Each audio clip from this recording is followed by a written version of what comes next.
Good evening, everybody, and welcome to the 205 Live Matters experience. I'm kidding.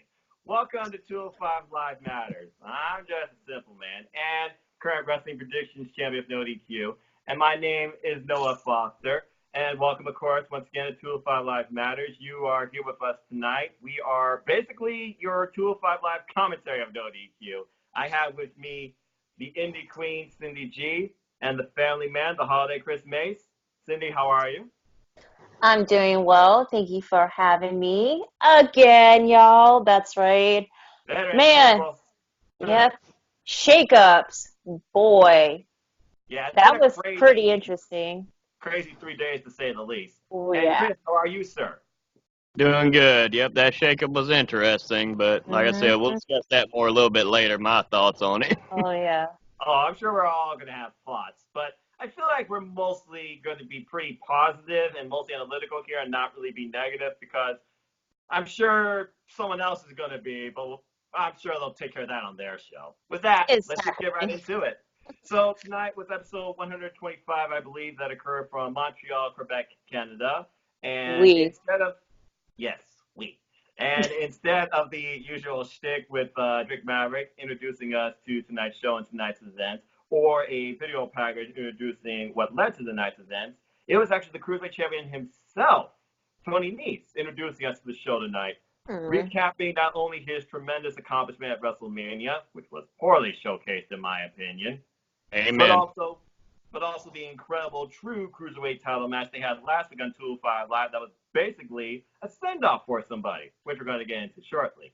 And then he talked about how now he's looking forward and it's a new era, and I'm ready to be a fighting champion and compete against the best on the most competitive brand, whether it's Kalisto, whether it's Akira Tozawa, whether it's Drew Gulak, my personal favorite, or better, 205 Live, or whether it's someone brand new. He's ready to see who's ready to step up. And with that, we go right into the show, introduced by our commentary team of Vic Joseph, Nigel McGuinness, and Aiden English. Glad to see he's still on board. I thought for his commentary position was only going to be through WrestleMania season. I guess he's Yeah. there long term. I'm okay with it. Yay. Yeah, I'm good with it. Yeah, Me me too. too. One of the better three-man commentary teams. Then again, there's only two real three-man commentary teams in WWE, but I digress. Yep. Yep. And in addition to those three, this time we had the general manager himself who does this on a rare occasion, Drake Maverick, also on commentary, basically talking about the direction of 205 Live. And also, he didn't expect Tony Nese to pull it off. But he also hmm talked about all four men as we get our opener for the night, a fatal four-way match between a member of the Lucha House Party, Grand Metalik, and of course the Lucha House Party. They introduced us to 205 Live. They have Penelope, they have the Noisemakers. God. They'll hate those Mm. things. Mm. Arya Davari, Akira Tozawa, and Mike Kanellis, of course, accompanied by one of your favorites, Cindy, Yep. Maria Kanellis. hmm So let me get Chris' thoughts first. Chris, your thoughts on this fatal four-way match? Oh, this was an interesting match. I thought it was very interesting how it started. Started off pretty interesting. Then, it was just, to me, it was a pretty good match. I just loved the ending sequence. I think the ending sequence was great. Tozawa missing. Mike Kanellis trying his finish, and Grand Metalik hitting the elbow. Mike Kanellis moves, and then Dabari comes in there and pretty much throws Mike Kanellis out and steals the win. Like I said, it makes me wonder, who are we trying to build up for a challenger for Tony Nese? Are we trying to build Davari? I thought they might have been trying. Hmm? I think you froze. Uh-oh. Been, Technical difficulties. Hey. All right. We good? He still froze. Uh-oh. You're froze. Did Uh-oh. Well, I got his audio. We all heard that clearly. Apologies, folks. Is it my Guys, end? Shouldn't be my end. it's weird because Cindy, you're moving to my end. I'm moving from y'all's end. You can see me. And hmm Chris, you're just frozen on my end, but I heard your audio just fine. So, Me too. okay, that was odd. Again, apologies, folks. Skype, video conferencing, it's not the most user friendly. I could go into a whole technical spiel for you because it's part of my major at college, but I'm not going to do that. Yep. Great thoughts, though, Chris. Why you'd see what's going on maybe with your camera because I don't know exactly what going on. Cindy, your thoughts on this Fatal 4-Way match? It is a pretty good opening of the match so far. I thought I was expecting just a well-deserving competitor. What the hell is going on? If I could, if I could switch the opponents, it could be either I will have to switch one. It's Lince Dorado with Drew Gulak. But I know he's just, preparing for a match, which we're going to mention it, in quite a few minutes, y'all. Anyway, so all four of them did an amazing job. Arya Daivari did improve a little bit more than we all expected to be, but the only person that outshined the most would have to be Mike Kanellis, of course, by default, by doing it by himself. Good. And Chris is not first anymore, by the way, y'all. Anyway, to the miracle of the power of love, of course, because I have to mention about Mike Kanellis, and then, yeah. Anyway, so far, you see Maria's trying to be like a cheerleader to Mike Kanellis, and she tried her best to distract some of the competitor, especially that one moment from How is it doing that? Arya Daivari and Mike Kanellis. Yeah. I thought they're gonna team up, but no, it's just Arya and Daivari kind of backstab and all that. So overall, it's a pretty good match. I wasn't even happy of the ending, of course, because I thought I was gonna expect Mike Kanellis to be the one that's gonna pin Tozawa, but nope, it's just Arya and Daivari, and it's like, what the heck? So I don't know what's going to happen for that next. I know Arya and Daivari is one for the number one contendership spot. All I know he's the brother of Sean Daivari, who used to be in WWE as well. I think he is now, isn't he? Didn't they rehire him like a writer or creative? I think he's a producer, but don't quote me on that. Right. I have to look that and up. Chris Peace is back. Yes. So, sorry to power blank for a second, so it reset the Wi-Fi. It's all right. I've already had severe weather bypass my city. Thankfully, I came out unscathed. Thank you, Jesus. Anyway, yeah, you both gave very compelling, interesting thoughts to this match. And Drake Maverick, he, of course, gave his analysis on all four men, talking about how, and this was key to me, Arya Daivari, he has yet to be beaten in 2019, and everything he does, it's nothing personal, it's just business. And as far as Mike Kanellis, now, Aiden English talks about how the previous victory Mike Kanellis got has an asterisk by it, thanks to the assistance of the lovely Maria Kanellis. And basically, Drake's saying, if that's where he wants his legacy to be, so be it. Doesn't mean it's correct. But again, it goes back to that point. It's all about wins. He got to win regardless. And then, of course, Drake Maverick is also putting over the fact that change is in the air, and he admires Mike Kanellis' passion. And that's why he wanted to jump the gun and do this. So it will be interesting to see whether or not this builds towards the number one contender, or is this just like a flexing process like, okay, who wants this more? It was a good opening contest. I mean, you immediately got the pieces taught about, okay, who's going to face who's the heels, who's the faces. As Arya Daivari, Mike Kanellis, they were immediately taken out. And then we basically got Metalik and Arya Daivari. They were duking it out. Oh, shit. I say Lince Dorado. That was a botch on my end. Yeah. I'm sorry. It's been a long day because we've been watching a lot of wrestling today, which is Wednesday, y'all. So I still got to refresh sometime. I still have NXT UK to watch, and trust me, I don't know how I keep up with it every week. So I know where it's coming from. Folks, we all just love wrestling. Simple as that. Go with it. Exactly. There you go. All right. So where was I? Yeah, and then Akira, he runs into a wicked clothesline by Arya Daivari. There was a springboard drop kick by Grand Metalik. There was Octopus broken up with dual kicks by Arya Daivari and Mike Kanellis, which started to form an alliance, it seems, between the two, until there was a miscue between Mike Kanellis and Arya Daivari, where Mike basically kicked the head off freaking Daivari, who then got, why'd you do that? Why'd you do that? They got into an argument. He's like, okay, fine, go back into the ring. And then he ends up getting power bombed for his troubles. Daivari just yelling into his freaking face. Basically, after that, it comes down to Daivari and Akira. There's the whole kick, slide through, suplex attempt, and then we get a Shining Wizard. And then all the men just go flying over the place. We get a missile drop kick, then Metalik with the moonsault. And then we get a frog splash by Daivari into a cover. That was a crazy sequence. Metalik, he goes over the top rope. and gets a Rana from the apron on freaking Davari that runs right into Mike Kanellis, and then Akira Tozawa goes for his suicide headbutt dive, hits Grand Metalik with it. All four men just run all over the place here.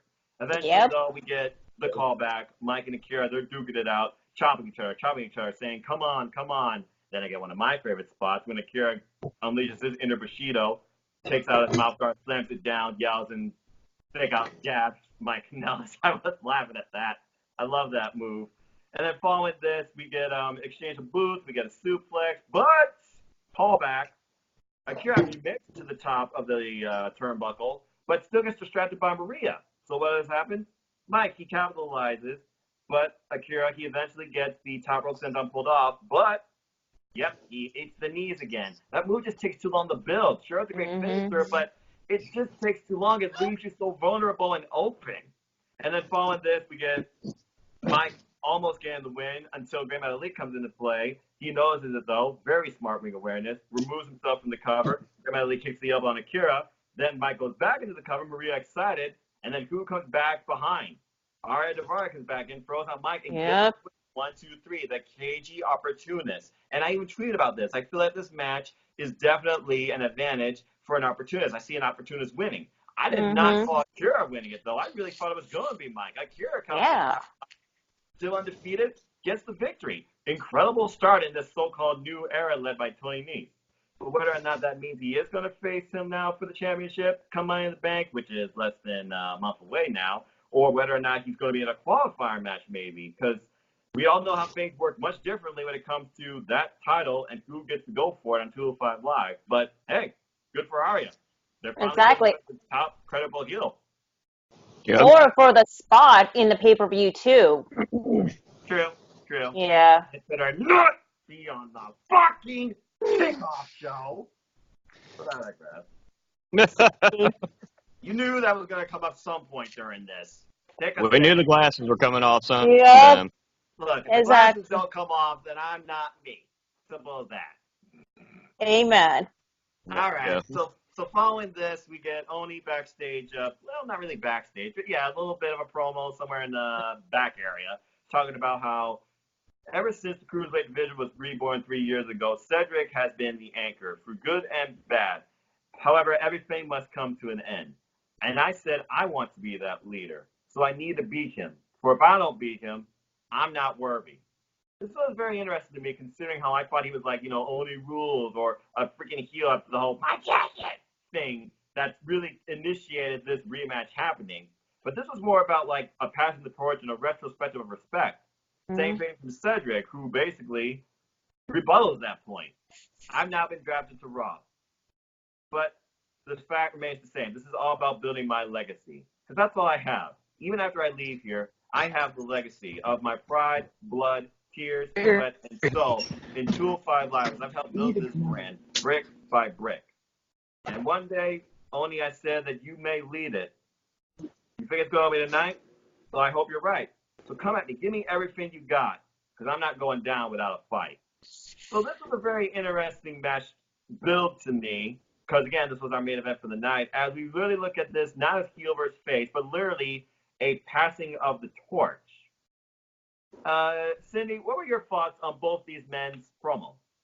Both of them did a killer job with the promo. I feel that this is just going to be one of the final feud between these two, even though it was a short-run feud, because we all know Cedric got called up to Monday Night Raw. I feel that this is going to be like who's going to be the one that's going to win this match for how it's going to end. And for me, I was pretty much all looking forward to how these guys are going to deliver, especially the fact that it's going to be Cedric's final match out on 205 Live. And from the looks of the promos, I was thinking Cedric's going to win. But we're going to get into that during the match in just a moment. But overall, it was pretty good. I actually enjoy it. And by the way, I wanted to digress real quick. 205 Live was reborn last year, okay? After WrestleMania. Yeah. But I digress, right, y'all? No, I understand. Yeah. I mean, 205 Live was really born from the Cruiserweight Classic under one inauguration that God is gone. And then it was reinvented under another inauguration through another man's vision that understands wrestling. Gee, I wonder who that could be, Triple H. And basically, since then, we finally got to see what 205 Live can truly be. What am I acting like Dr. Seuss tonight? Anyway, Chris, your thoughts on both these men's promos? Like I said, I thought it was interesting. Like I said, Lorcan was pretty damn serious. He wants to be the man. He wants to be the leader of 205 Live. He knows that Cedric's going to Raw. He wants to get that win from him. Like I said, that semifinal match was a damn good match they had. The first time, like I said, it took Cedric pulling them tights to end up winning that match. But like I said, I digress on that one. So in Cedric's interview, pretty much saying he knows he's leaving and everything, but it's he wants a challenge. He said he's going to fight to the end. So I was getting really interested and hyped for the match. Well, speaking of which, let's go right into it. Now, of course, you all know me. I mean, like I said, I feel like I'm the freaking Vic Joseph here, the play-by-play guy, and asking both of y'all's retrospectives. Cindy, as a supporter of Mike, who's a heel, you feel more like Nigel McGuinness to me. And then, Chris, with your analytical analysis on the emotion, what these guys mean, you feel a lot more like Ian English to me. So, without the singing. Cindy, I'm not singing. I think without the singing, okay. No. There's no singing here. There's no super chat that can make that happen if this was ever to go live. And I'm not planning to do this live anytime soon with my current schedule, folks. Yeah, no. Anyway, I'm all thrown off. Chris, give me your thoughts and key moments you took away from this match. Oh my God, I thought this was better than the first match they had. I thought this was a really intense match. Lorcan was dominating early. Cedric was making his comebacks. Like I said, Lorcan he was a man on a mission. He was going to beat Cedric. He was a man on the mission. And like I said, when he hit that half and half the first time, it was like, oh shit, because Cedric looked like he was hurt. And he threw him back in the ring, hit that lariat, he hit the half and half again. He was determined. He was going to get that win. He got that win. He earned that damn win. And respect afterwards, him extending his hand out to Cedric, pretty much giving Cedric the ring after the match, after they shook hands, giving the ring to say his goodbyes to everybody. I said, that was a class act. That was a damn good match. Well put. Cindy, your stance on this match? I feel this match was pretty good, and especially the fact that the key moment is, of course, Orderly Looking did the half and half outside of the ring. I believe it's the second or third time because both guys were like doing a lot of pinfalls and near falls during the match. And I honestly feel that I thought this will be the match of the night, but I feel like their match during the semifinals for the number one contendership for the Cruiserweight title was a bit better than Cedric's final match. Yes. Overall, I was pretty surprised that Orderly did beat Cedric because I thought it's going to be Cedric's gonna pin Orderly so that way they could send off as a farewell to Cedric and thank you because he is quote unquote the soul of 205 Live. Right. And how he started out is with the Cruiserweight Classic. So it was a good moment. However, I know I'm going to be very nitpicky, just like Virtue and Aaron Riff did stated on the NXT TakeOver.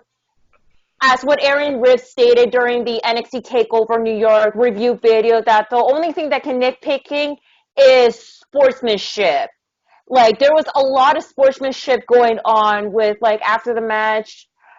Matt Riddle and Velveteen Dream did shake hands, sign of sportsmanship, War Raiders versus Ricochet and Aleister Black sportsmanship, and then now you have Cedric Alexander and Orly Lorcan, of course, sportsmanship. And as what Orly did, shake hands, and I think they also hug him, whatever, and then walk up, and then you have Cedric, standing, and then everybody, saying, thank you, Cedric, and that's when it off the air. I honestly feel that, I would feel that Cedric should have a farewell speech to everyone saying thank you, because that would be a very proper setup for Cedric to say how he's very grateful to be part of 205 Live, because he was the OG since the Cruiserweight Classic, and now Mm-hmm. I feel that they should have sent him off in like a little bit of a high note right now, but you know what? It is what it is. I know there's some people like still watch 205 Live. There's some that has like mixed opinions about it, and I can understand where they're coming from. Everybody has their own different tastes, of Yeah. course. Right. But overall, it was a good match, and again, a little bit of mixed feelings about like how they're sending off Cedric Alexander for his final 205 Live appearance.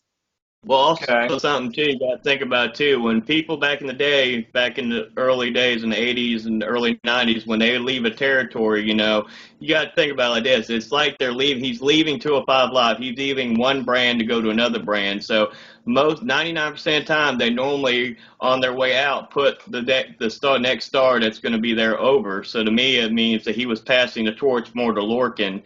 Going back, if you go back to old school days, when somebody's leaving one territory to go to another one, they normally put the person over as they're leaving. They put the people that they have put them over for, and then they end up leaving. That's what they normally do. So I see it from that point. That's how I felt that ended, was he was putting Lorcan over, giving him the respect, pretty much saying like, you're the future of this brand. Here you go. Now it's balls in your court. Now let's see what you can do and lead it.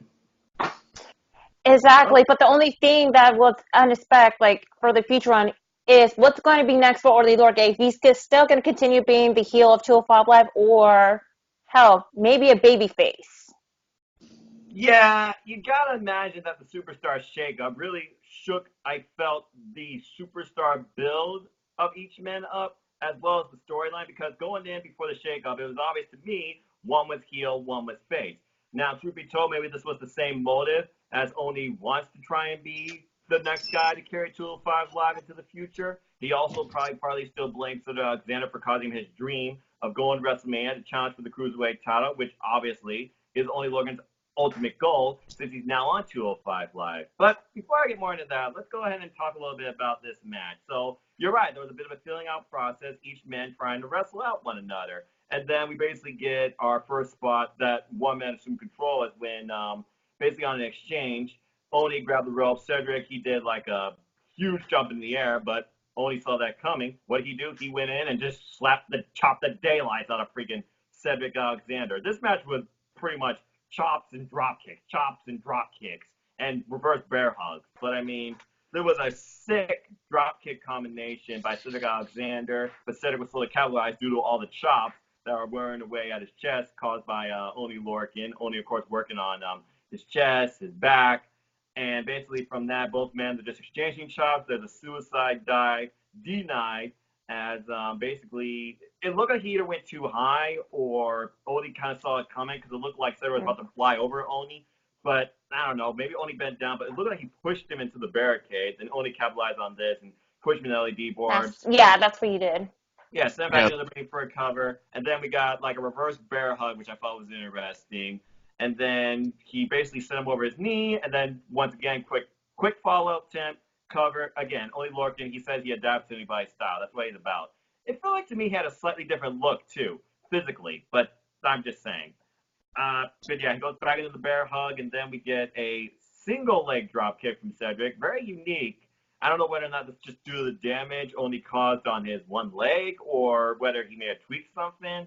But basically, yeah, wicked single drop kick to the back of Oni's head. I don't know if that applied more pressure or not, as Nigel McGuinness was referring to.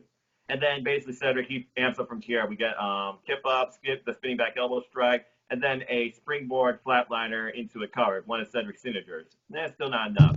Then we get a chop exchange, high angle, Michinoku driver. Shades of what he did back in Super Showdown with Buddy Murphy. Yep. Same result, though. Both men kick out of it, and he seems shocked. Following this, we get an attempt for his finisher, the lumbar check. Only, of course, with the experience he has of him, he blocks it. And then we get a uppercut to the spine. That was nasty. Cedric Alexander going for the neuralizer and getting a wicked uppercut to the spine by Oni Lorcan. That was very unique to me. I did not see that coming. And then Oni follows through with a blockbuster, running uppercut combo into a cover. Still not enough. Basically from there, first half and half attempt, like you said, from the top rope to try and be definitive. Nope. Cedric fights that off, and then we get a chop block to the back of Cedric's legs. Powerbomb combination to the cover, and then immediately into the single leg crab. At one point, it looks like Cedric's going to tap. Nope. He's crawling, stretching, reaches out for the rope, makes it to the ropes. Following this, we get more chops, then another half and half attempt. Nope. Then both men, they end up on the apron, and both men just wailing into each other. Both men exchanging chops to the point he did the classic grab you by the chin and open palm strike you in the face and upper chest. But Cedric then gave him a receipt of doing the same thing back to him and then booting him in the face, only to get, like you said, Chris, a half and half on the apron to the floor. Only quick to capitalize, doesn't go into a cover. He immediately does another half and half in the ring. And unlike the semifinals of the Cruiserweight Double Contenders Tournament, only wins 1, 2, 3. Now, going back, Cindy, to what you were saying, the way I see it is this. How soon did Cedric realize he was going to Monday Night Raw? Did Triple H tell him? Did someone in the back tell him? Was he actually a first candidate to go to Monday Night Raw? We always consider the fact 205 Live matters. This shows awareness for 205 Live. They're taking two of the best from 205 Live and putting one on each of their respective top two brands. If this didn't happen, I feel like Cedric Alexander would have gone over in this because it would still show he's still on 205 Live and it would continue the storyline between him and Oney Lorcan. But I feel like it was a proper send-off and a nice passing of the torch, and we'll see now how Oney, who I feel at this point is now going to be built as a credible face. Because it looks like to me, Ari Daivari is going to be your leading heel. So if I were to estimate where 205 Live goes from here, it's probably going to build around Ari Daivari and Oney Lorcan going after Tony Nese. So that's my thoughts on that. And then, yeah, Vic Joseph says, it's been an honor calling the age of Alexander. You're right. He got the ring to himself. Both men, they shook hands. I didn't necessarily see hugs. I saw only thank you. You're still the man. You got this. A little bit. Changed words. We have no idea what they said. And then Oney, he leaves the ring on mutual respect. Some interesting points commentary did bring up, though, as they were talking about and also thinking of Cedric Alexander. Aiden English, he felt like that this won't be the last time we see Cedric if he would have won, because that means he probably would have gone after the title, because I'm sure he wants to finish that unfinished business he has with Tony Nese, who beat him and kicked out of his lumbar check. So there is that dynamic where it would have been interesting if Cedric Alexander did win. And then, of course, they also brought up how Cedric's been the foundation of 205 Live since the Cruiserweight Classic, since his match with Ibushi, which I did recently just rewatch. Damn that match. Yeah. Unbelievable. But the bottom line, I feel like this was pretty much the best enough you could have. And why he did not get like a farewell speech, there was an exclusive where he did go backstage. He was embraced by his former 205 Live compadres and Roman Reigns. The big dog. Yep. Now on SmackDown Live. Remember, yep. He's on Raw, so he's not going to deal with Roman. So it's going to be very interesting to see what they do with Cedric Alexander on Monday Night Raw. All the best to him and his continued legacy. And congrats to Oney. Oh, and one more thing. I definitely, like you said, briefly brought this up. We didn't overlook it. We might finally begin the combination of Humberto Carrillo versus Drew Gulak. Yep. Gallagher are going to be on commentary. Jack Gallagher going to be watching from the sidelines. He's going to be backstage watching from an awkward TV angle. Why the fuck do they do that? That still annoys me. It's one of those dumb freaking niches nobody does that still annoys me. Anyway, is Jack Gallagher turning face? Is this going to be the culmination between Carrillo and Gulak? Is Gulak going to go over? Is Carrillo going to go over? There's a lot of interesting dynamics where this story can go. So it'll be interesting to see what we get out of that next week. And literally, that's all we know to expect from next week. But again, like you said, anything can happen. 205 Live, the rules are different there. But I thought this was a pretty decent episode as far as shakeup goes, because while we didn't get a new face, we did get a shakeup as far as who's going to lead 205 Live potentially as much as Cedric did. Might be Oney, might be Daivari. But right now, Tony Nese is front running. So yeah, I thought that was a very interesting episode. But if I were to review it, I mean, you got two matches. They're building up Ari Daivari as a credible heel. I don't know what to really expect out of the Oney thing, because I'm sure this wasn't the original plan. And we got a little bit of an idea what to expect next week. Again, building more talent. I think this episode's a 3.75 out of 5 for me. Cindy, what about you? It is a pretty good episode, 205 Live, but For the opening of the match, I was kind of like semi not feeling it at first, but then it started to pick up a bit. But then at the end, where Daivari did pin Akira Tozawa, of course, that kind of threw me off completely. And then with Cedric's final match, I expected a little bit better than what he had his match against Orny Lorcan during the semifinals, and how it gives like a send off to the ending. Based on that and both the promos, I'm giving it a 3 3/4. Okay. Chris, how would you grade this week's episode of 205 Live? I actually liked the opening match as it got towards the end of it. Like I said, it got more interesting. The main event, like I said, in my opinion, I liked this match better than I did their first matchup in the semifinals. I thought, like I said, I thought the right person won. I thought even before they announced Cedric was going to Raw, I was hoping Lorcan won this and they could continue the feud. But I think this is probably the end of the feud, so I'm gonna give it a 4 because I like the way the match ended. Okay. Yeah, and I kind of, like I said, the whole half and half spot, it makes sense considering in the semifinals, Cedric Alexander kicked out of a normal half and half in the ring. So what did it only do to make sure he actually won here? 2 of them. A wicked one first on the apron, and then the classic one in the ring. It solidified the fact that this move can finish you, but it also kind of solidified the fact that Only Lorcan, he can lead. So yeah, I thought it was a decent episode, and of course, looking forward to next week. With that, I think we'll take a different approach to Simple Stances this week because, in my opinion, the Cruiserweights, they not only collided as we saw last night, they showcased and they are now being known and invaded. So why don't we start off with our thoughts on the Superstar Shakeup? So now we know that 205 Live has been affected by a Superstar Shakeup. They did say that all brands could be affected. We now have 2 of the top front runners of 205 Live on the main roster, 1 on each brand respectively. We have Cedric Alexander on Monday Night Raw and Buddy Murphy coming to SmackDown. Yes. Now, the approach that both men took as far as their build, I mean, they literally just showed a graphic on Monday Night Raw, so I don't know what to really estimate from that. But Buddy Murphy actually gave a brief promo introducing us to him and introducing the fact he's coming to SmackDown Live. So, in my opinion, I feel like it's already building Buddy Murphy more than Cedric Alexander because we're actually hearing from the guy. Truth be told, the Veil Pirates kind of showcased some of Cedric's moveset, but we already know what Buddy and Cedric are capable of thanks to Super Showdown and those that do watch 205 Live. So and Survivor Series. Yes, and Survivor Series. And it wouldn't surprise me if these 2 meet up again in Survivor Series if they do the whole brand versus brand thing. I just hope it goes a lot better than last year, and I'm not going to get into that. 6-1! But anyway, Chris, what are your thoughts on these 2 being called up to the main roster? And what do you expect them to do with either one? Who do you see basically having the most potential and the better run? I thought it was interesting they put Cedric Alexander on Raw and they put Buddy Murphy on SmackDown. I would have honestly had Cedric Alexander go to SmackDown as well, just because of the fact I feel like he's going to get lost in the shuffle on Raw. I see Buddy Murphy having more success on SmackDown than I see Cedric Alexander on Raw.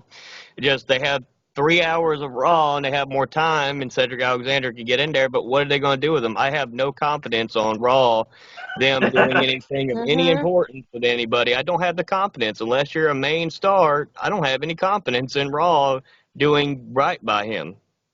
But SmackDown, like I said, they were building Ali. I hate that we gave him one damn name, but they were building Ali up before he got injured. Oh my God. Before he got injured, and then, like I said, he's getting back up there. They were doing good with him. So I see SmackDown being the perfect brand for these guys on 205 Live to get on SmackDown. I think that'd be the better choice for him, but we'll have to wait and see how this plays out. My aggravation is this shakeup. We got to talk about all these brands are affected, but who did 205 Live get? They lost 2 of their biggest stars they had. Who did 205 Live get? I didn't see anybody come from Raw or SmackDown 205 Live, did y'all? Not yet, but if not yet. If there's one thing I know, the first week of the shakeup is not necessarily the only week you see change, and social media can bring you anything.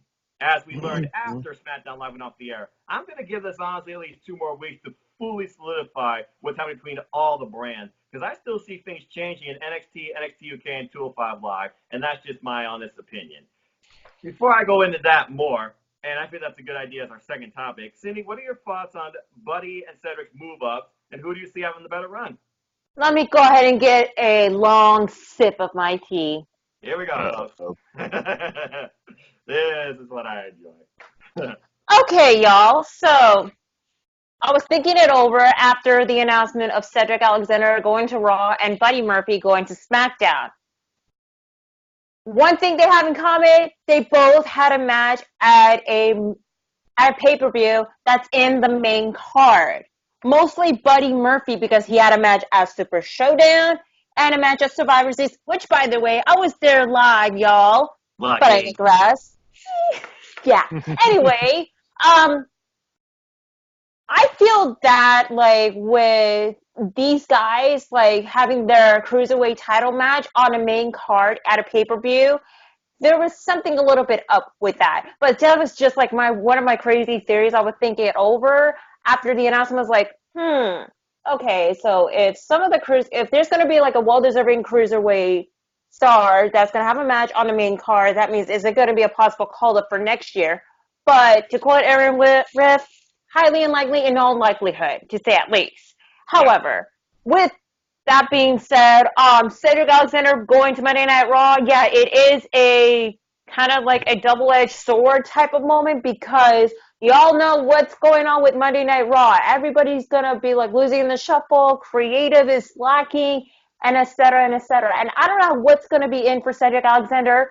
And plus, the only thing that is missing is they don't have a mid-card title. Since now Finn Balor is on SmackDown Live and he's the current Intercontinental Champion, and there was no announcement about Samoa Joe, he's going to be possibly going to Raw with his United States title or stay on SmackDown, which I'm for the merging of the title, by the way, but that's going to be a different subject, y'all. With that being said, Cedric is definitely going to be losing in the shuffle, and I'm just hoping and praying to the God he better not have a feud with Bobby Lashley because, Bobby Lashley is still with Leo Rush. And, Lord. we haven't seen Leo Rush in 205 Live as well, but it doesn't even say that if he's still in 205 Live or he's going to see on Monday Night Raw. I just don't want to see that feud. Or hell, Cedric aligning with Titus O'Neil for all I don't care about. And then have like a rivalry feud between... That's gonna happen. No. I'm sorry. No. My crazy theory is gonna be out of the wind, and I have to agree with you, Chris. Yes, Cedric is gonna be losing in the shuffle. And regarding with Buddy Murphy, because of the promo, I feel that he's definitely gonna have some sort of a push. But they're gonna give him like some type of an enhancement match with some of the local independent wrestling competitors. And then building up to like a feud with like one of the mid-carder and then have a title opportunity. I could see that happening for that. However, and I hate to say this, I feel WWE is going to drop the name Buddy Murphy once again, just like in NXT where he was teaming up with Wesley Blake and they dropped their first name to just Blake and Murphy. That's right. It. So I could possibly see that happening, which to me, it's like, I don't even care anymore about it because I know they're going to be dropping people's name or hell, even changing people's name, which I'm so against name changing. Yes. It is like Apollo Creed. Yeah. With that being said, I do have faith for both guys. I know they're going to do well despite the whole creative in WWE, but this is just the beginning of the Superstar shakeup. And also, one of our new DQ Galaxy member, Christopher Willis, and I did have a discussion about what's going to be next with, 205 Live. And he pointed out that the only cruiserweight wrestlers that's going to deliver and they better push their hardest, Orly Lorcan, Humberto Carrillo, Mike Kanellis, Arian Daivari, Drew Gulak, Tony Nese, especially when he's a cruiserweight champ. And this is for my opinion because he is the veteran in WWE, Brian Kendrick. The Brian Kendrick, but I don't blame you there. I just want everybody to step up and show like what 205 Live is all about. And I'm glad they got the recognition for like the main roster. And who knows, maybe next year for the Superstar Shakeup, maybe one of those guys may be getting called up to the main roster. It's kind of like passing a torch to like, when you come from NXT, to then 205 Live, and then now to the main roster, and this is it. And for that, and I'm very proud of Buddy Murphy with his accomplishment, what he's done. He started in NXT and then moved to 205 Live because he almost got released from WWE. Correct. Now he's in the main roster. But the time would tell if Buddy Murphy will get like a title shot like within the next couple months or so. But all I can say is we're going to have to wait and see. Well put. Yeah, I agree with you both on. I feel like Buddy Murphy got the better end here because, again, SmackDown Live, they actually give you more wrestling and showcase more wrestlers, despite not all of them, versus Monday Night Raw, who really just kind of throws stuff together. Stuff gets lost in the shuffle, and if you're NXT or, you know, something that Vince is unaware of, out of touch, old prick. Basically, get lost in the shuffle. I am not wrong by that. The dude needs to freaking retire, damn it. Oh, he's a billionaire. Fuck you and your dollar sign. Okay. Anyway. He didn't take the glasses off for that one. Well, it's more Surprise. of a visual rant versus just, you know, pure anger. I only take my glasses off on pure anger. Like two men that got renamed and repackaged. But anyway, don't remind me. different topic. I'll leave that to the elite of No DQ, even though we're going to watch AEW. Anyway, sorry, off topic. Anyway, yeah, Cedric Alexander, you pointed out some horrible worst-case scenarios, and I can honestly see them doing either of those because when it comes to people like Cedric and Monday Night Raw, doesn't work so well with them. Henson Point, Apollo Crews and Braun Strowman. We all saw what happened there. That's all I'm going to say about that because, again, I'm going to leave Braun SmackDown Live ranting to the professionals. But anyway, and Alicia Fox is back on Monday Night Raw, then running into Cedric. Oh, hell no. Oh, Lord. Oh. Yeah, Continue, Noah. Sorry. I mean, no. You're on point. You're bringing up history, and yeah, as far as we know, Alicia Fox is still on Raw and in WWE, even though she's been MIA for who knows how long. But anyway, yeah, Buddy Murphy, I can see him actually getting like an Intercontinental title match because they did do Mustafa Ali. Yes, I respect the full name versus Finn Balor. That was really great way to welcome Finn Balor, who is the Intercontinental Champion. I obviously feel like they're going to recall to Buddy Murphy versus Mustafa Ali as well on SmackDown Live. So that'll be a great rekindling for both men. As far as Buddy Murphy taking on enhancement talent, I don't see them doing that with him. I don't think they're going to do that like they did with Andrade Cien Almas. I see him literally being like inserted in the mid-card immediately, not even a tag team. So it'll be interesting to see what he's brought up based on what else we saw this week. Which, to sum it up, basically, I'm thinking Buddy Murphy got the better stick, will be treated better. Cedric, good luck. Even though SmackDown Live is now the home of a certain superstar that everybody thinks is going to bury everybody because of the agenda. I'm hoping for something different, and I'll leave it at that. Stay tuned, folks, for the No DQ review. I'm sure they'll go over this a lot more, especially Anyway, moving on, let's talk about the other events that involve the Cruiserweights this week, starting with NXT. Well, I'm going to keep this short because I'm not going to steal their thunder. Guys, be sure you go check out Match Wrestling, and this week's What's NXT. It's sure to be something epic. But let's give our first thoughts on Buddy Murphy versus Velveteen Dream. That was built back at WrestleMania from just a backstage promo about, hey, buddy, where's your gold? And next thing you know, the two had a match. Now, obviously, we're not going to go too far in depth because that is the General, Jerry Slaughter, and Stephanie's territory. That's right. Let's give our brief thoughts on it, starting with you, Cindy. What were your thoughts on Buddy Murphy versus Velveteen Dream? Holy crap, that was one hell of a match. And you can see that there has been a lot of intense energy going on with both guys, especially Buddy Murphy's hard dedication to trying to get that North American title against Velveteen Dream. Like I said, he started out in NXT, and he wanted to end a note in NXT. But I wanted to say this, they actually show the graphics, say SmackDown, Buddy Murphy, but not the Kairi Sane. But that's going to be a different review when Stephen and Jerry's going to cover that. But I'm just saying it in my perspective, in my interesting. So well, makes sense, you know. That was one hell of a match, and both guys did showcase it. In like that, I feel that this is going to be probably one of the matches definitely going to happen in the main roster next year if Velveteen Dream will get called up soon.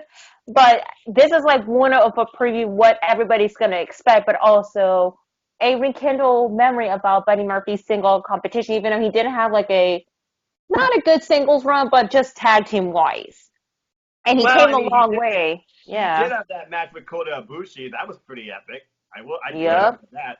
And the crowd respects Buddy Murphy because they remember his former run, and they also respect because NXT they respect 205 Live. Go figure. But anyway, let's not spend Mhm. time on that. Different territory. Chris, Yes. your brief thoughts on Buddy Murphy versus Velveteen Dream. All I'm pretty much gonna say is, oh my fucking god, that was a damn good match. Without spoiling anything, that's Stephon and Jerry's thing there. But like I said, that was a damn good match. Like I just love the fact that the NXT crowd, like I said, they respect 205 Live. They remember who Buddy Murphy is. They know how good that man is. They also know how good Velveteen Dream is. Like I said, Velveteen Dream, by next year, I can see him on the main roster, hopefully doing big things. They don't fuck him up when he gets to the main roster like they seem to do a lot of people when they come from NXT. Yeah. But I can't wait like to I see said, how Jerry and Stephen react to two men that are now on Monday Night Raw under a different repackaging, and I'm just going to leave it at that. Oh my god, yeah. we don't want to get back into that theory. Anyway. And my theory about Kyrie Sane too, which I knew it ever since TakeOver New York prediction videos. Well, Hell, I'm the Shane Dawson of wrestling. Just kidding. Well, you are also the indie experience of No News. We all give you an experience. Don't remind me of the experience. Yeah, because of the tag team. Yeah. Anyway. Thanks, Aaron. Musical. Yes. Let's talk about. Let's briefly talk about tonight's Cruiserweights Collide Worlds Collide event. So we were treated to 4 great matches that feature not only the Cruiserweights of 205 Live, but the great Cruiserweight caliber type wrestlers of NXT UK, along with a debuting star signed to NXT now. So, Chris, which one was your match of the night out of the 4? Okay, I like Devlin. I have made it clear on the Tea Party that Devlin is the MVP of NXT UK. I am a big fan of Tozawa. That was my match to me. That was the match I was looking forward to the most. That was the match that I loved the most out of the 4 I saw. Here's my frustration. This is where my rant's going to come in. Okay, we talk about this superstar shakeup, okay? And 205 Live got nobody, okay? They didn't get anybody to have introduced yet. But then we have this event here, and we're showing all these great stars from the UK, okay? They're under 205. It's like that. Hopefully it's a foreshadowing. But what aggravates me is you got all these guys, and you didn't have one surprise appearance, one guy saying, like maybe a Devlin, for example, coming out there going, hey, I'm here. I'm ready to challenge Tony Nese right now. Something. No, we're just going to show all these guys that are under 205 Live and tease you like, oh, they might be here possibly one day, but then not right now. Come on now. We're supposed to do a shakeup. We had people from NXT come up to the main brand, but you took 2 of 205 Live's biggest stars they had, and you didn't give them any big star. You didn't give them anybody like a Sami Zayn or Rey Mysterio. You didn't give them anybody like that. No. You did this World Collides event, and you didn't give them any of these guys from NXT UK. You didn't give them any of them. Give me a break. Come on, man. This shakeup was ridiculous on that part. You're talking about all 5 brands. I want to see somebody come up here from 205 Live. I want to see something interesting happen. I want to see a Devlin show up. Maybe I want to see a Sami Zayn show up. Hell, I've talked to you about this before, Noah, last week. I want to see someone like Rey Mysterio come back, do a swan song, do a story. Like, I'm going to go back to where it began. I was Cruiserweight Champion in WCW. I was Cruiserweight Champion when WWE, when it was on SmackDown. He said, I'm here. I want one more run as Cruiserweight Champion before I hang my boots up. But I'm going to go up there and work my way up, and I'm going to challenge Tony Nese for that title. I love all of that. I love all of that fun and all of that passion. And again, I'm just giving it time, but I truly feel like they're going to add somebody to the Cruiserweight division because 205 Live matters, as it was showcased by not only the fact 2 of the biggest stars got promoted, but we got a lot of publicity out of Cruiserweight Collide to WrestleMania Access. With that said, Cindy, your thoughts on Cruiserweight Collide and your match? It was a pretty good showcasing of the match, and I would have expected, someone from Raw and SmackDown to come to the Worlds Collide just to challenge one of the Cruiserweight stars. And I have to agree with you, Chris. Like, I was expecting, Sami Zayn or even Tyler Breeze to compete against one of the Cruiserweights. Because that was the only person I was hoping that he could come to 205 and capitalize it. Especially, of course, Xavier Woods did, complain on SmackDown. Like, I want talking about Tyler Breeze, up, down type of situation, But with that being said, at the same time, I feel like you're just showcasing, up-and-coming talents. Like, everybody's getting to witness to some of the stars from NXT UK, and also one star from NXT that recently got signed months ago, which is Albert Hardy Jr., formerly known as ACH, which, by the way, I did see him twice 2 years ago, but I digress. Anyway, it was a pretty good showcase, even though NXT UK would, and I'm okay about it because I do love me some NXT UK, of course. That's why I'm always on the some appearance on the NXT party, sharing my thoughts and opinions and all that. But my favorite match would have to be the tag team match between, of course, my tag team match, Flash Morgan Webster and Mark Andrews versus Mike Kanellis without Maria and Arya and Daivari, because I was very surprised that Arya and Mike Kanellis did team up, even though Mike did accidentally knock Arya Daivari down the apron. Don't put it I know, it's so funny, and especially that incredible finisher from Mark Andrews doing the Sundog Million, and followed by Flash Morgan Webster's finisher. I forget what's the name. It looks like it's like a kind of like an inboard 450. It's like a top rope fitting senton to the back. That was brutal. That was pretty brutal. So that was actually one of my favorite moments of this, and I'm glad, with or without Maria Kanellis, Mike can definitely do it on his own. And, everybody was popping for Mike Kanellis. I was like, that's pretty awesome. Yeah, so overall, that's one of my favorite matches, personally.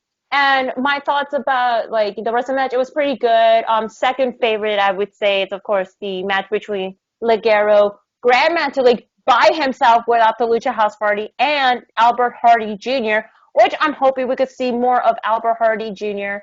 in NXT, or maybe additional welcoming to 205 Live, because I feel let's give him a couple months until he'll make his debut on 205 Live. Hopefully they better keep his gimmick as the anime otaku fan, and then that's it. But I have a feeling they're going to change his name, because the name Albert and a dick. Yep. And Hardy, similar to the Hardy Boys, that they're going to give him a name change. So I'm not going to be surprised they will give him a name change. But anyway, I would say overall solid. And probably we might going to be going more in depth on the upcoming NXT party review video tomorrow, which I'm probably going to be featuring along with Stefan, Jerry, and Colin Andrews as well. We probably might review some of it, but who knows? It's the general's order, y'all. But yeah. Yep. Right, the general. Yeah, I thoroughly enjoyed tonight, and like I said, I feel like you said, this was a showcase, but also, Chris, it could be a face to come to 205 Live itself, because again, all these men, they are under that weight limit, and they gave us a heck of a show. You had a fun little, I think more of a mental, but it did get physical as well, match between mutual respect among themselves, the Brian Kendrick and Tyler Bate. You have, of course, had all your classic spots with Bop and Bang, the airplane spin, both men sucking each other out with thumbs to the eyes. I thought that was pretty hilarious. Like you do. I can play the same tricks as you. Damn it. Anyway, big boom, rolling cap and kick combination. There was springboard close, and of course, Tyler Bate won with the Tyler Driver 97. Fun little opener, in my opinion. Tyler Bate, big, strong boy. If he ever does a singles run, I see him going after Tony Nese for the Cruiserweight title. Yeah. If he's still champ. Exactly. And I just want to add that, Brian Kendrick versus Tyler Bates match, it's kind of like the veteran versus the young stars, Right. They met each other when they were a lot younger, so obviously they have mutual respect for one another. And you can tell in this match when each man tried to pull off each other's moves and tricks. Exactly. And counter for counter. Yeah. Yeah, I thought the time match was rather fun. I really am interested how Mike Kanellis was really over. Maybe they remember Mike Bennett. Maybe they remember his Ring of Honor run in Impact. Maybe there's some sort of correlation there with the area, because it was WrestleMania Access where all this was happening. That's true. And there were 205 Live chants during this too, which I also respect. And yeah, you had great tandem offense with Mark Andrews and Webster. The one spot where one did like the standing moonsault, and then you had the somersault on, I think it was Hardwired. That was pretty interesting. Both men going over the top rope. And then, when are people going to learn? Don't try and do some sort of weird suplex counter with Mark Andrews. He gets you in a Stung Dog Millionaire. When are you going to learn that? And then, of Yeah. course, you have They're the never guy gonna learn. yeah. And of course, you got the guy that reminds me a lot of freaking Austin Powers, and I still think should be heel with his black and white Union Jack look in the aviator helmet. Flash Morgan Webster. Still a fun character to watch all the time. Vicious headbutt, and yeah, creative finish with the moonsault back sent onto the back. And of course, yeah, Ari Daivari and Mike Nelson, the miscue with the super kick. That was pretty funny. Yeah. And yeah, this was a lot of fun, over the top tandem offense, and yeah, the Faces won.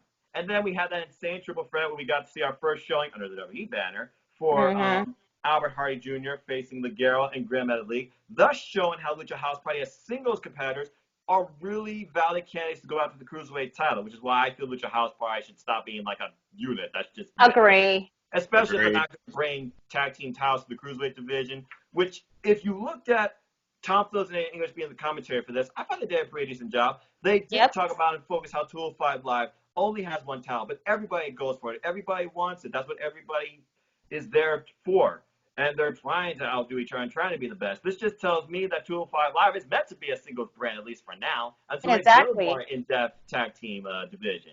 But yeah, and I thought this triple threat match was insanely fun and insanely brutal. Ligero upper right pectoral /chest. Yeesh! Some of those strikes and super kicks galore. My word!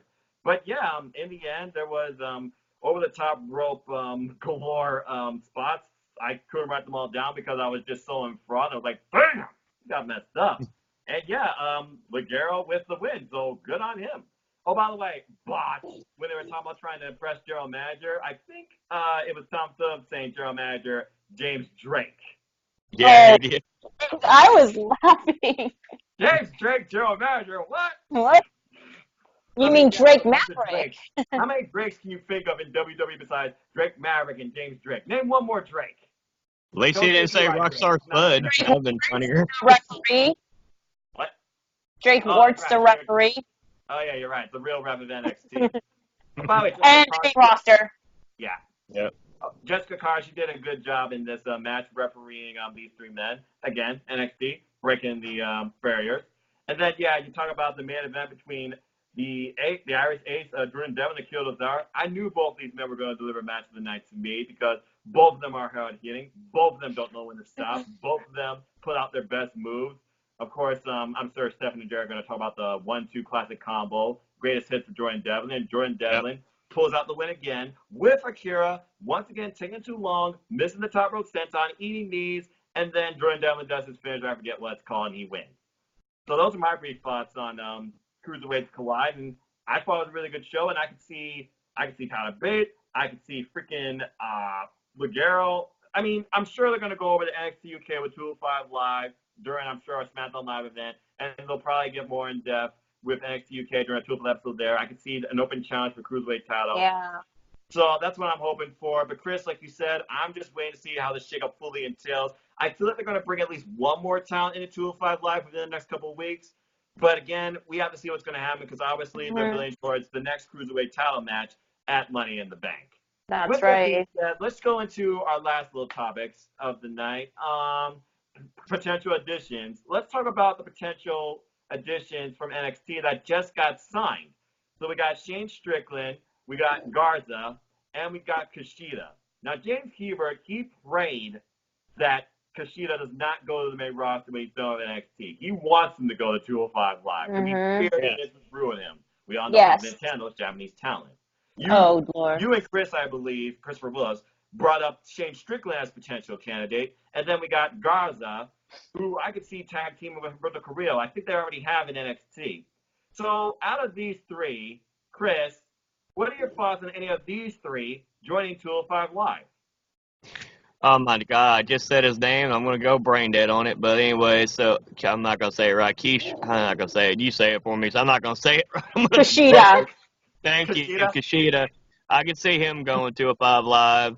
On the other two, I really don't know too much about the other two, to be perfectly honest. So I really can't give you an honest opinion because I really don't know too much about the other two, to be perfectly honest. So I can't tell you right this moment until I learn more about these two. Okay, but at least you know a bit about the time splitter. And according to what I read, they are allowing him to keep his Back to the Future gimmick and Yep. look, and apparently very similar music. I'm looking forward to his NXT. Me too. Oh my God. With that being said, Cindy, your thoughts on those three, and do you see any of them coming to 205 Live? Okay, so if for those of you guys know, Garzai Jr. and he was in Impact Wrestling. Just Correct. Shane Strickland, He's you the one probably that took his pants off. yes. And Shane Strickland, he was on Lucha Underground, of course. And I did see him live recently on his one of his final independent wrestling appearance. So I just want to say that. Nice. So anyway, digress. I don't see Shane Strickland going to 205 Live. I feel like he's just going to stay in NXT for a little bit and then go to the main roster. I could tell that's going to happen. With Garzai Jr., he's going to be staying in NXT for a bit and then going to 205 Live. And with Kushida, yeah, I have to agree. Keep him in NXT and then please put him to 205 Live because the main roster is not going to be a well fit for him. I mean, he's already been a bigger star already, but like if he goes to the main roster, then you know he's going to lose in a bigger shuffle as well. And so with that being said, I feel that like if Kushida get called up to 205 Live, they should have him booked properly, especially they're going to keep his gimmick like he has in New Japan Pro Wrestling, and that's going to be like a nice finishing touch to everybody who was into New Japan Pro Wrestling. They know who he is. They know it's his credibility and his like accomplishment and accolade. Oh yeah, he got a list. Oh yeah, he's going to be doing so well, and I feel that he's going to have like a good potential run in NXT and then possibly 205 Live. So yeah, and regarding with Garzai Jr. again, 205 Live, I would see him tagging with someone, but I don't think he's going to be tagging with Humberto Carrillo because the other person in mind would see Humberto Carrillo tagging with is Raul Mendoza, which he's already growing up on me. So I feel Raul Mendoza is going to be next to 205 Live. Simple as that, Noah. Interesting. Okay. And on that note, I'm going to close with one more name I propose for 205 Live. Now, I know Kurt Angle. He's an Olympian. Obviously, he would never be like a cruiserweight candidate. But I was looking through the recent shakeups, that were announced in social media. And I was looking at the weights because, of course, you got to qualify under the weight. Now, truth be told, we're bringing like a slower style, but a different dynamic, which 205 Live is all about bringing in international dynamics and stuff like that. When you think about that, there's not a whole lot of U.S. flair on 205 Live besides the Brian Kendrick and Drew Gulak. Let's close with this topic. Cindy, what are your thoughts on Chad Gable being part of 205 Live? Yeah. My God. Chad Gable, NXT Tag Team Champion, SmackDown Tag Team Champion, and Raw Tag Team Champion. Yeah. Man, you know he's going to be losing in the shuffle if Chad Gable end up going to 205 Live, Yeah. Because the only way I could see that happening, and the reason I brought this up, someone proposed, and I'm like, now listen, 205 Live is not just about flipping, but there is a certain dynamic you need if you want to survive even on 205 Live.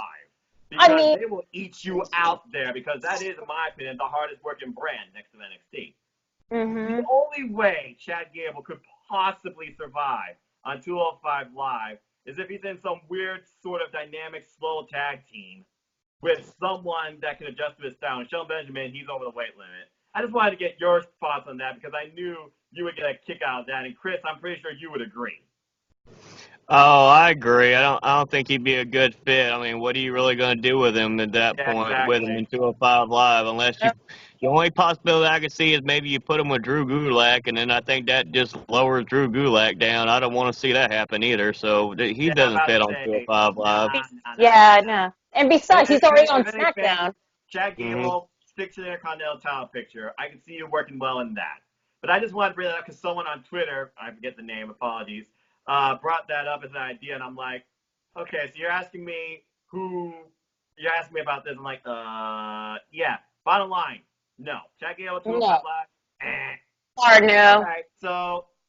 All right, so I'll open the floor to any of y'all. Is there any name you could think of outside of what you already ran about, what you thought about, Cindy? I'll start with you, Cindy. I'll give you a few seconds to think about it. Is there any name you could think of that you want to see or think would fit on 205 Live? Well, there's this one person I could think of that already has a showcase on NXT UK, and I feel like he's probably going to be in like an under of 205 live weight limit. Conan Reed's the finest. I know. I can definitely see him in 205 live and possibly bring in like his finest gimmick there, and then have like a Well, considering he's not doing much with the finest gimmick in NXT, I know. that's a possibility. It would definitely be an interesting character to add to the roster. Yeah. I'm the finest. That's just enough for you. With his theme song, God. oh my god, I laugh. That's a good one. Chris, last thoughts. Anyone you can think of outside your rant and what we talked about tonight that you could see on 205 Live? Or one? Maybe Travis Banks. Oh.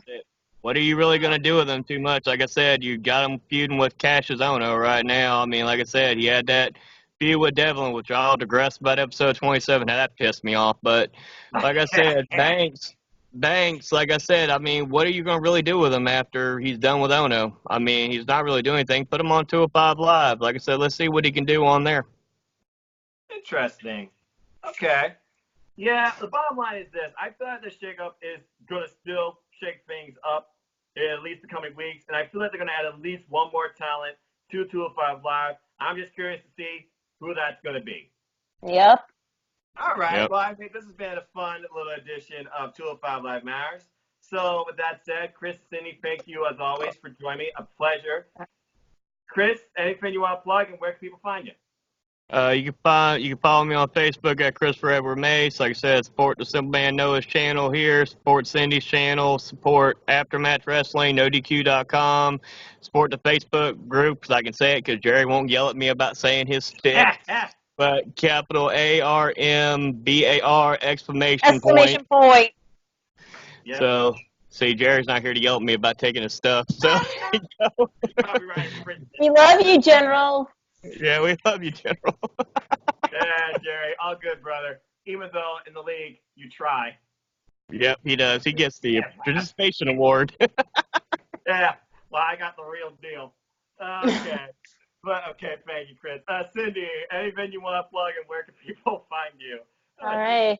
NoDQ.com/Cindy. That's going to take you directly to my Twitter page. Also, make sure to follow me at simply_say_okay on Instagram, where you can find like all the photo art of landscape and wrestling as I posted, and also past independent wrestling show. If you go to my profile, you'll see it like on the circle. Those are the highlights of past independent wrestling show and WWE shows I've gone to in the past as well. And make sure to follow me at simply_say_okay on my YouTube channel, number one, and then second YouTube channel at Tyson Poppy Production, which both videos are on hiatus because I'm trying to figure out what my schedule, because I'm a busy person in life as well. And do not forget, y'all, make sure to go to NoDQ.com/shirts. That'll take you directly to the Pro Wrestling Tee Store, where you can find all the NoDQ.com t-shirts, like Noah's wearing the current NoDQ.com logo, the NoDQ.com Galaxy t-shirt in the background. Also, I'm wearing the Jeff Meacham's Now See Here's the Thing t-shirt. I almost bought that. Okay.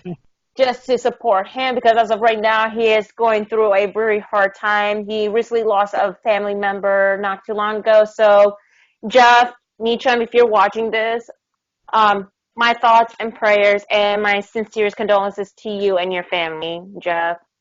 You have all of us, and we do love you. Anyway, with that being said, make sure to follow everybody on ODQ.com from the NX team, myself, Noah, Chris, Owen, James, Colin, Stefan, and Jerry, and then the rest of NoDQ.com, like Aaron Riff, Virtue, Interstate Kyle, like I said, Jeff Meacham, Greg Cherry. Everybody, like TJS, Jeff, Big G, Son Gokushin, Chris Cass, Caitlin, Aaron, with an E, y'all, David Diaz. Good clarification. Yes, and etc., y'all. All right. Well done, people. Well done. And with that said, ladies and gentlemen, yeah, and Boston Punk, because he did call me out on one of the No DQ Live chat. So Boston, I don't forget. Not there you forget. go. So there you go. The No DQ Galaxy, ladies and gentlemen, the No DQ family and galaxy is vast and large. We all have our different aspects on wrestling, but the bottom line, we're connected by wrestling in some way or form. Look us up, follow us, chat with us, comment us, criticize us. Don't think we won't criticize you back. But with that being said, I hope y'all enjoyed this, and I'm just a simple man and the current No DQ Wrestling Predictions champion, as well as No DQ NXT Team champion, and a lifelong fan of wrestling. So if you want to follow me, you can look me up on Twitter, nodq.com/Noah. It takes you to my Twitter page. If you want to talk or ask anything wrestling, hey, you got me, all right? I'll talk to you about anything wrestling. WWE, New Japan Pro Wrestling, Ring of Honor, AEW, and yes, I'm excited for AEW, and I'm giving that a chance. Independent wrestling, support your local independent wrestling folks. Impact Wrestling, hey, Backyard Wrestling, freaking Brendo the Championship told me promotion. I looked at CZW. Like I said, folks, wrestling for everybody. Wrestling comes in many forms. I'll talk to you about anything wrestling.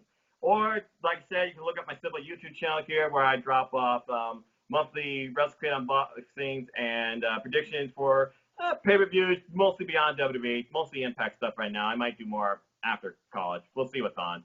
You can look at my simple YouTube channel at youtube.com/users/NoahFox210. I don't think I need to say anything else about No DQ. Cindy covered everybody and everything. Spotify, shirts, polls, columns, opinions, comments, videos, you name it. No DQ is everywhere, folks, because we love wrestling, and wrestling is everywhere and everything. And as always, as I like to close, support your wrestling outlets big and small, and let's keep growing this wrestling community together. Simple as that. With that, I hope you all enjoyed this 205 Live experience. Damn it. This episode of 205 Live matters. And until next week, where I'm sure things will finally be fully shaken up and maybe settled, I hope you all enjoyed and have a good night. Cheers, y'all. And by the way, folks, don't freaking just tune off from 205 Live. Give it a chance. Amen. Mm-hmm.